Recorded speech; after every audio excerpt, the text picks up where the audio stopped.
অসমে এতিয়া নতুন নতুন কাম কৰিব পাৰে। এতিয়া আমি অসমৰ নাম দিছোঁ অটল, অবিচল, অগ্ৰগামী। তাৰ মানে আমি অটল, আমি যদি সংকল্প লওঁ আমি কৰিম। অবিচল, যদি কোনোবা পৰ্টেলে আমাৰ এগেইনষ্টতো লিখে আমি অবিচল হৈ থাকিম, নিহিলো, কাৰণ আমি জানো আমাৰ কাম ভাল।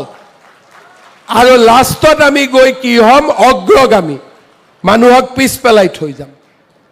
অটল, অবিচল, অগ্ৰগামী, এনেকুৱা ধৰণে আমি অসমখনক আগুৱাই লৈ যাব লাগিব।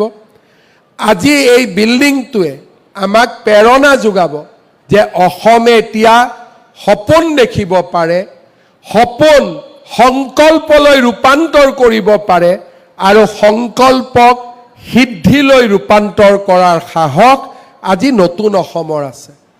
আমি সকলোৱে মিলি এই স্কুলত সমবেত ছাত্ৰ ছাত্ৰীসকল, অসমৰ বিভিন্ন স্কুলত আজি উপস্থিত হোৱা ছাত্ৰ ছাত্ৰীসকলৰ কল্যাণৰ কাৰণে আমি এনেকৈ নিৰন্তৰ কাম কৰি যাব লাগিব।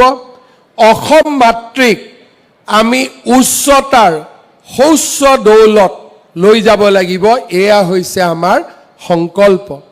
আজি অসমৰ বিভিন্ন বিদ্যালয়ত উপস্থিত প্ৰতিগৰাকী ৰাইজক মই শ্ৰদ্ধা জনাইছোঁ। 61খন বিদ্যালয়ৰ নতুন ভৱন আপোনালোকক উৎসৰ্গা কৰিবলৈ পাই মই গৌৰৱ অনুভৱ কৰিছোঁ।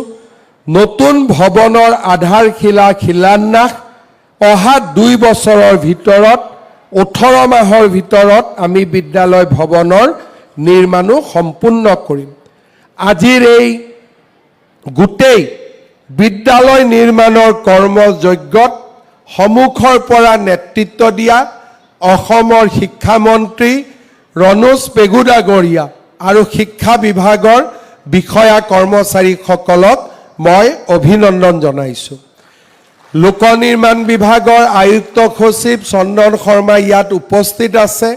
অভিযন্তা, কণ্ট্ৰেক্টৰ সকলোৱে সুন্দৰভাৱে কামটো কৰাৰ বাবে মই ধন্যবাদ জনাইছোঁ। বিদ্যালয়ৰ পৰিচালনা সমিতি, শিক্ষক শিক্ষয়িত্ৰী, প্ৰধান শিক্ষক, অধ্যক্ষ, আপোনালোকে আমাক যি সহযোগিতা কৰিলে তাৰ বাবে আমি আপোনালোকক ধন্যবাদ জনাইছোঁ। অহা 5 বছৰত আমি গোটেইবোৰ হাইস্কুল নতুন কৰি পেলাম আৰু গোটেইবোৰ হায়াৰ ছেকেণ্ডেৰী আমি নতুন কৰি পেলাম। মোৰ মনত বিশ্বাস আছে আমি কৰিব পাৰিম।